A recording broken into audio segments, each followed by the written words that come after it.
Morning, everyone. Welcome to today's live stream. We'll be diving into one of the largest ERP transformations in the UK's public sector, like slightly different angle, slightly different audience this week.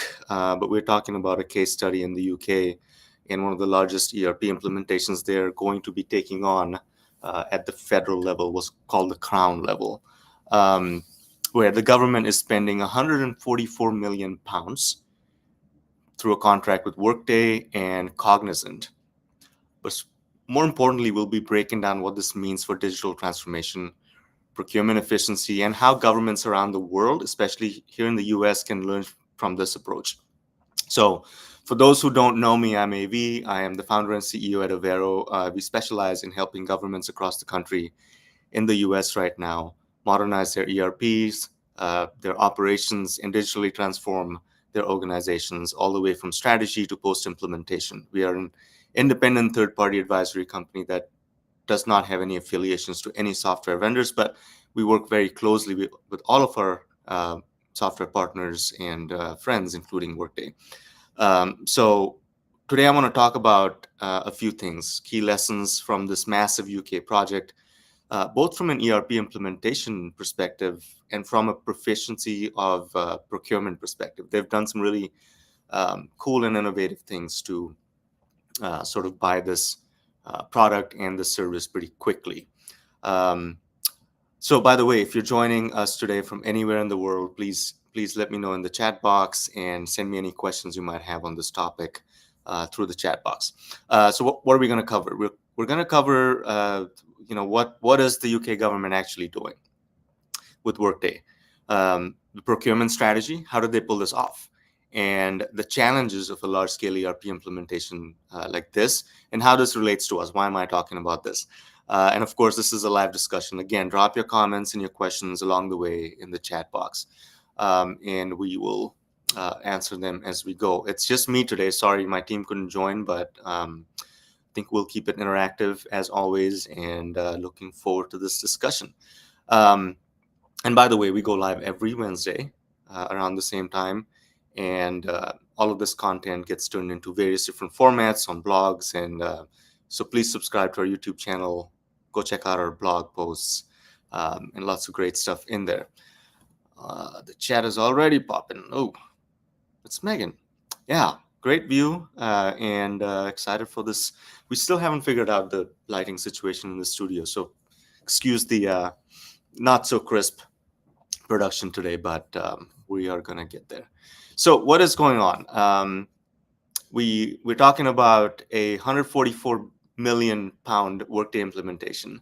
I mean, it seems large, but when you talk about how involved and how big these ERP implementations are, that to me was a surprisingly medium level number. Like, for the amount of agencies that this project will consume for 10 years, there might be more to come on those costs.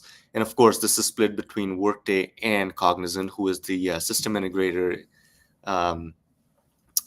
that is going to be actually configuring and putting the system in for these agencies at the Crown.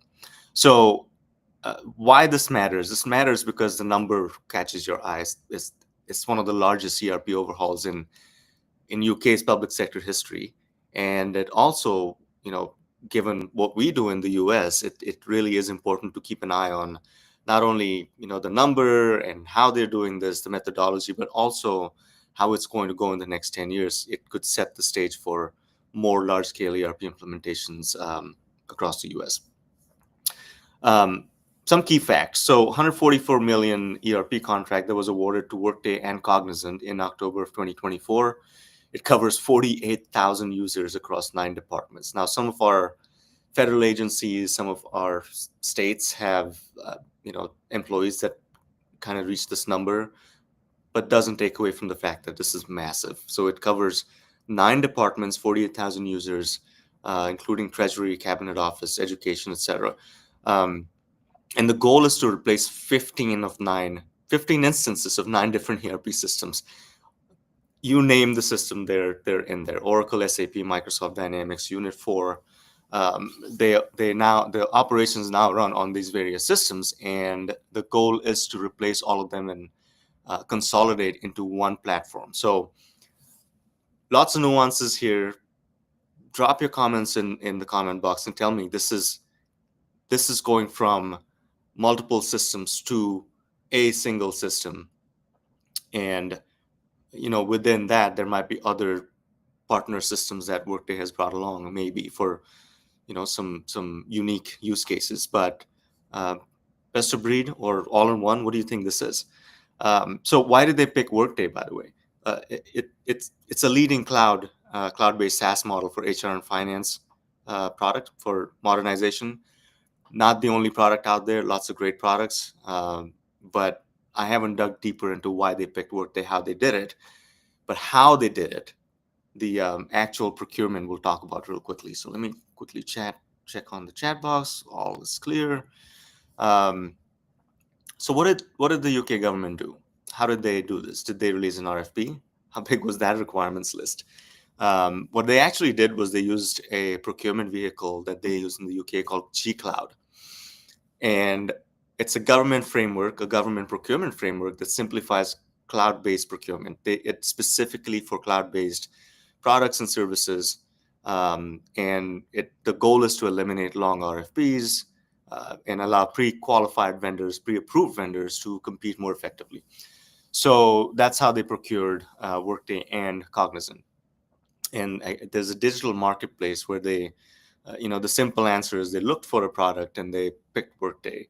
But there's more there. There's probably selection criteria that was used. There was a lot of analysis that went into selecting Workday and Cognizant. But basically, at the end of the day, they probably were picked based on compliance, capabilities, and cost. But it sounds like there was no lengthy bidding process. We're seeing in the US 8 to 10 months of selection. We at Avero, we're trying to nail that down and bring it down to 3 to 4 months. So we'll move as fast as you could move on your side. If you're listening in and you're a government agency looking for an ERP system and about to go through an implementation or at least a selection process. Questions? How did they select? Yeah, I don't know. Do a quick search, see what you come up with. But I don't know. It was a pre they picked it from a cooperative contract is what it looks like. So G-Cloud seems like a cool little side session we can do one day on digging deeper into what that means and how they did it and how that could be potentially used in other places.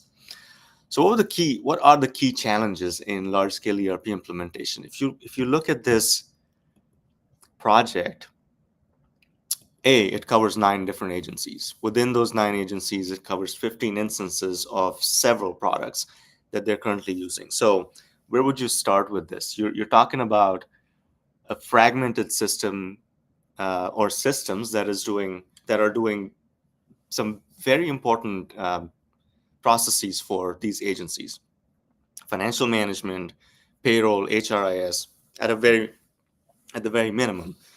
So where do you even start to untangle this ball of Christmas lights, right? You can't just say delete all the other systems and let's implement Workday. There's going to be a systematic project management schedule and interface schedule, and really they need to do this in a systematic way. So the key challenges you're going to face are system fragmentation. You're replacing multiple ERP systems across departments, right? And you can't just go ahead and rip and replace. You have to think about how the new system is going to change business processes, how business processes need to change based on the new system you're buying. Because I don't know how long some of these implementations were, but given that they've been using some of the leading technologies in the world for a long time, it probably at least 20 years of data, if not more, that they need to think about. Data migration, moving critical financial and HR data to a new system is challenging when you're talking about one agency and one system. When you're talking about 9 agencies at the what they call the crown level, they better be thinking about data migration early so that they can take advantage of whatever newer system. Well, it's Workday, but there's still a process to bring data from an older system to the new system, make sure that it is in the right format, that you're not bringing junk data from 30 years ago, right? So a data migration strategy is going to be critical. User adoption and change management is the next big thing.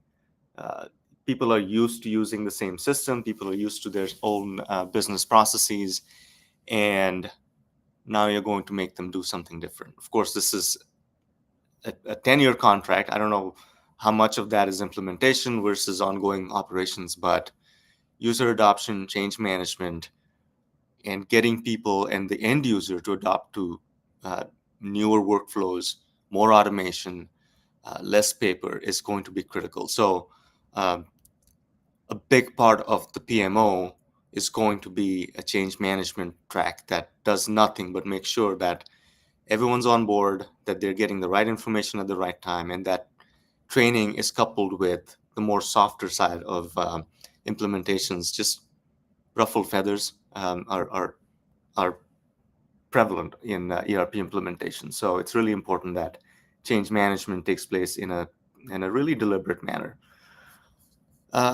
Question from the chat box.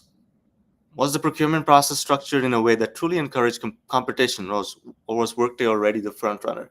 So given that they used a cooperative contract, what I think happened is they picked Workday based on several different selection criteria, including demos. I can't imagine they didn't go through the selection process with other vendors that Workday is replacing on this contract. So you can't just tell Oracle and SAP to go away. I'm sure there was a lot of discussion. There was a lot of deliberation and looking at proposals. Even if you're on a cooperative contract, it's always great to run some sort of a selection process to make sure you're picking the right product. Great questions. So what are we talking about next? Integration with legacy infrastructure. Now this is an interesting one. Workday is a great product. It does a lot.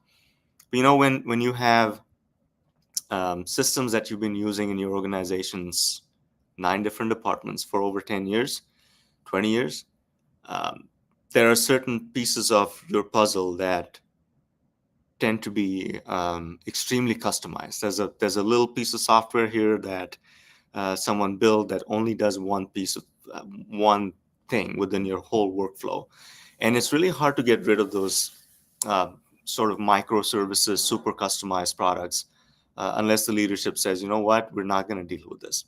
So depending on how they're going through this, there might be some other older pieces of software that Workday might need to interface with, and they better have scoped this out, because this is where cost overruns happen, when you haven't paid attention to the full business process and the tool sets that people use. And then when you go through the implementation, there are certain pieces of the workflow that don't work, because you need to pay attention to the microservices that may have been built over time.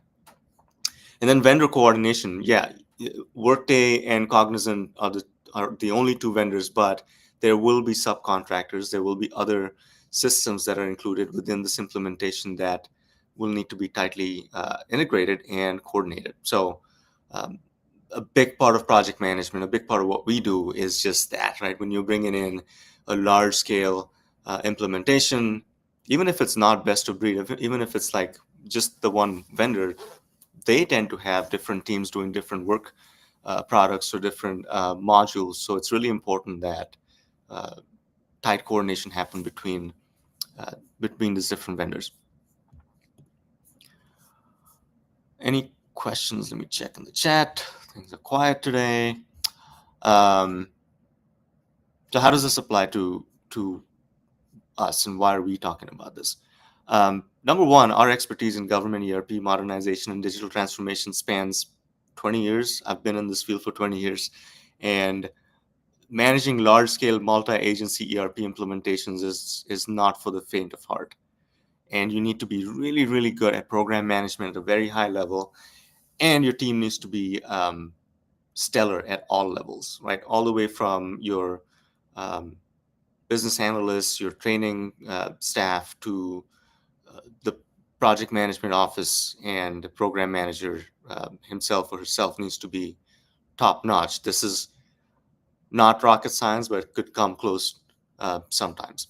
Um, Data governance and security is really important, especially in government ERP implementation. So keeping a close look on, especially now with AI, you need to pay close attention to what happens to your data, how it's handled, and who's responsible for and who's allowed to make changes to your data infrastructure. So doing all of that work upfront before you take on any project, forget 144 million pound project, even if it's sub 10 million, you have to make sure that your data governance and security is thought about upfront and often, and that you're making the vendors adhere to your standards.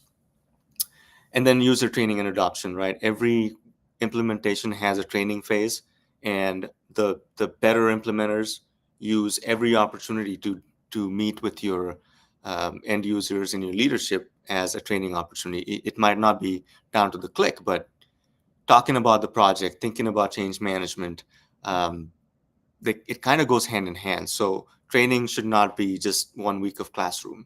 Training should be more than that. And with self-service options now available in most ERP implementations, uh, users need to take advantage of that. And then we need to think about how G Cloud-like frameworks in the US can help improve efficiency. Um, we always talk about how do we shorten the timeline for procurement without losing sight of the fact that these are public dollars and you have to follow the process. So G Cloud seems to be something that the UK government's, at least in this case, has done pretty well. So what can other local governments learn or other governments learn from this massive undertaking? Of course, we'll have to keep a close eye on this, see how this goes. But here's a few thoughts that I have, right? Number one, cloud is the future. I think we've talked about this over the last 5 years quite a bit.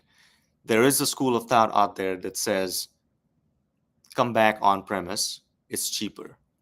But for all the flexibility that the cloud and SaaS offers, I think it's still going to be the future.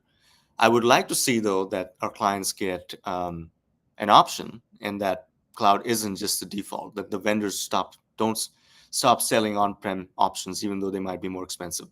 The client might have their own good reasons for wanting that. But if you ask me, cloud is the future. Um, the debate between best of breed and all in, we'll have to see how that goes. Because in some instances, standardization matters, but you'll have to see how these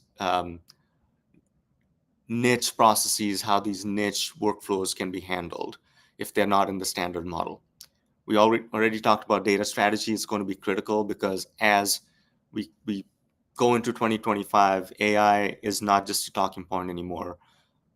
I'm excited to see what happens with AI and how it's bundled into these leading products that our clients are buying. Change management is key, and faster procurement enables digital innovation. Um, there's a good case to be made for how quickly government agencies can buy products and implement them to hasten the speed of digital transformation. So that's kind of the overview that I had for the audience today. Feel free to chime in. Feel free to send me messages on what we covered today, because a lot will be revealed as this project gets underway. Lots of unknowns, and I would be really curious to see how this project will succeed. I wish them the best, and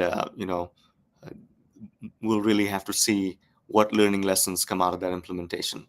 There's a question. So it's a 10-year contract, and I want to know how, as an agency, you ensure that there are provisions in place to ensure Workday or any vendor platform remains adaptable. So that is the key benefit of having software as a service, cloud-hosted solution. It's always advanced. You're always using the best version that they've released. So a 10-year contract means that it's a 10-year software as a service contract, and if the vendor does what they're supposed to do, the client will always have the best features that they've released. Also, if the vendor does the right things and takes care of the client, this should be a lifelong relationship. So that's the promise of SaaS. That's the promise of the cloud. And I'm going to be watching this contract and project real closely. So with that, I'm going to give you some key takeaways and we'll wrap. Governments obviously need to modernize ERP systems, but they need to keep in mind that tech and legacy technologies need to be handled carefully. There might be a case there for connecting older systems to newer ones, especially with what leading ERP vendors are doing with agents. Data is going to be important. The G Cloud procurement model was a cool thing to find out about, and we'll probably do another session just on that at some point. And I think the overall key takeaway to me is ERP transitions aren't just about the technology. They're never technology projects, they're people projects, right? They're about strategy, data, and the people. So with that, I want to remind you that we are Avero Advisors. We specialize in helping governments and organizations navigate complex ERP transitions, digital transformations, AI strategy, and IT modernization. And please follow us on our YouTube, follow us on our socials, and send in any questions, send in any comments. What may I have missed today? This was a slightly different topic, slightly different format, but I look forward to engaging with you all. So thank you for joining, and we will see you next week.